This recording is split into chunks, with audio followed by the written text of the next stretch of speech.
Duh, ngantuk banget sih. Bikin kopi ah.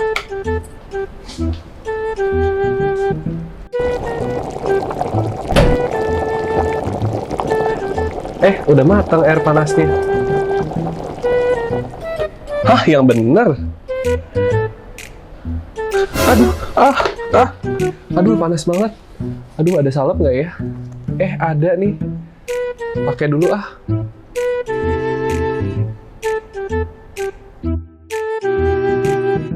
Stop! Jangan oles barang salep pada luka bakar.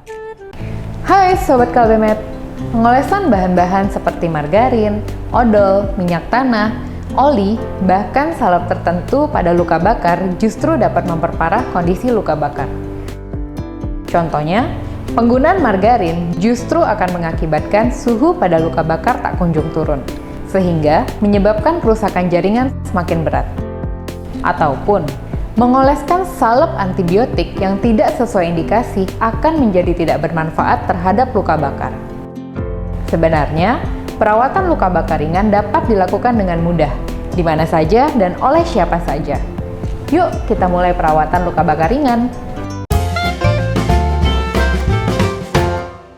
Saat kejadian yang paling penting, Sobat Kalbemet tidak boleh panik. Pertama, lepaskan perhiasan atau aksesoris di sekitar luka.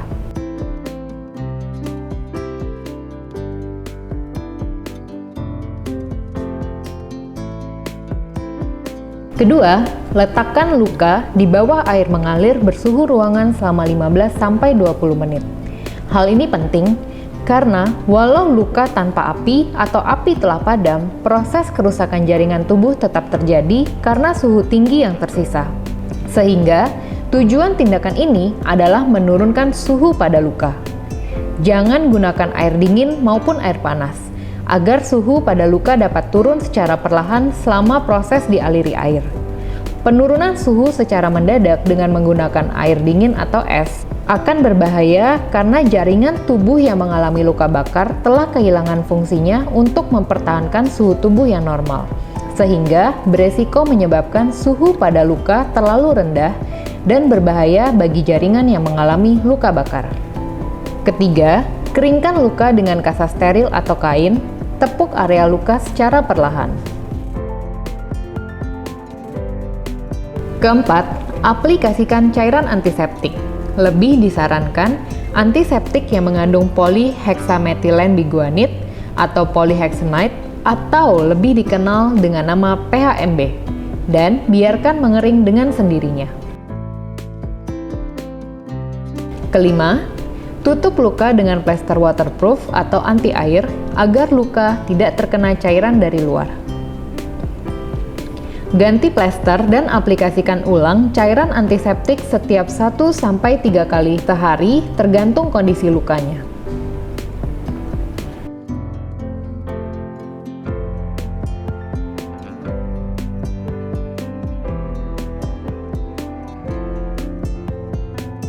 Bila muncul bula atau benjolan berisi cairan atau luka melepuh, biarkan bula tersebut pecah dengan sendirinya. Atau hubungi tenaga kesehatan di fasilitas kesehatan terdekat karena bula harus dipecahkan secara steril. Kunjungi dokter bila luka bakar tidak kunjung membaik, ditandai dengan muncul nanah atau infeksi ataupun ukuran luka tidak mengecil. Wah, ternyata mudah sekali ya dok. Berdasarkan simulasi tadi, mengapa bukan salep antibiotik saja? Umumnya, luka bakar pada awalnya merupakan luka non-infeksi. Namun, karena jaringan kulit pada luka bakar telah rusak, maka kemampuannya untuk melindungi luka dari infeksi pun ikut rusak, dan beresiko tinggi mengalami infeksi. Sedangkan, infeksi tidak hanya diakibatkan bakteri, sehingga penggunaan salep antibiotik akan kurang efektif. Selain bakteri, infeksi juga dapat diakibatkan jamur, parasit, dan virus. Penggunaan antiseptik dapat mengatasi semua kuman penyebab infeksi, maka yang kita gunakan adalah antiseptik. Dok, mengapa rekomendasinya PHMB? Apakah antiseptik lain seperti povidone iodin boleh digunakan? Ya, selain bekerja sebagai antiseptik, PHMB juga memicu proses penyembuhan jaringan luka. Penggunaan antiseptik lain seperti povidone iodin umumnya menimbulkan rasa lebih nyeri dibandingkan PHMB.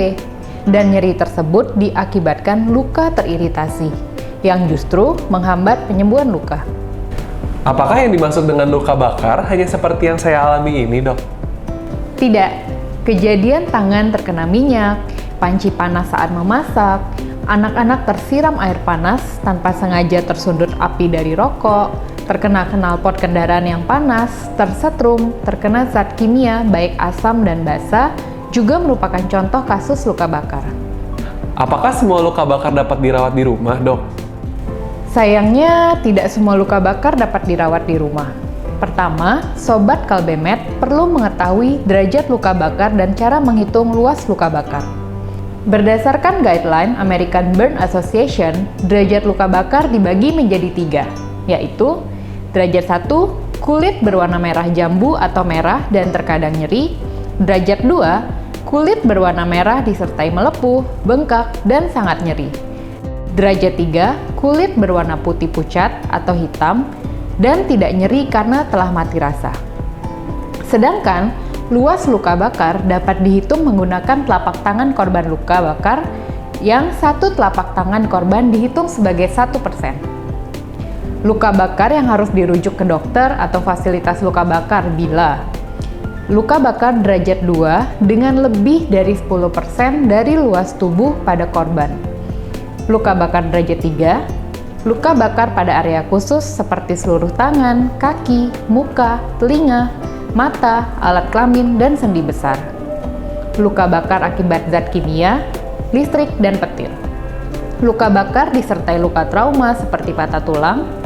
Luka bakar mengenai saluran pernafasan yang ditandai dengan menjadi sulit bicara atau sesak. Korban dengan penyakit penyerta yang dapat menghambat proses penyembuhan dan mengancam nyawa. Sehingga, bila luka bakar selebar 10 telapak tangan korban dengan derajat 2, maka korban perlu dirujuk. Terima kasih informasinya, Dok. Sangat bermanfaat bila saya mengalami ataupun menemukan kasus luka bakar. Sama-sama, semoga informasi tersebut juga bermanfaat bagi Sobat Kalbemet juga ya. Tips lainnya, cari sediaan antiseptik PHMB yang praktis agar Sobat Kalbemet selalu siap sedia dimanapun berada. Tinggalkan komentar, like, dan share video ini agar luka bakar ringan dapat diatasi dengan mudah oleh siapa saja dan klik lonceng untuk mendapatkan informasi-informasi bermanfaat selanjutnya. Terima kasih dan sampai jumpa. Salam Kalbemet.